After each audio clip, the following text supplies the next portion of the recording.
we are talking about hope. Don't lose hope, because we will restore our country to where it ought to be. We will provide real free education. The fear I have, I've not looked at the most current data, is that our dropout rate in schools could very easily have gone back to the pre-Kibaki days because of the number of children who cannot access education.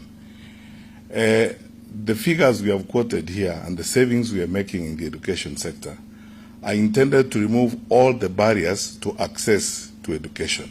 Because for a country of our size that has got the aspirations that we have, we cannot afford to have barriers to access to education, whether they're in levies, in fees, and all that kind of thing. So all those policy proposals that worked effectively during the Jubilee administration will be restored. They will work. Eduafia will work, as we have demonstrated to you, so that parents don't have to be called and hassled when their children are sick in school. We will remove some of these irrelevant and unnecessary levies and restore capitation to schools, so that school heads are able to manage schools without stress and without undue pressure. What I would like to say, I said over the weekend, and I reiterate it again, that on this one issue of education, it's necessary, and we are asking the President and his government, you know, time lost, a year is too long in the education sector.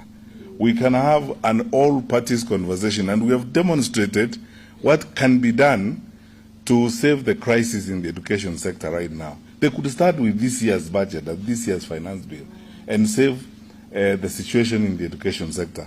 I have noted that the only change the President has been able to do is to appoint Mr. John Ololtua as the new PS at the Minister of Education.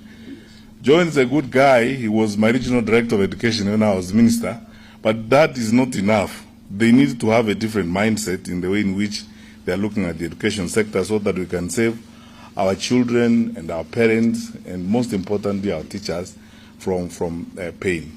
Point number 2.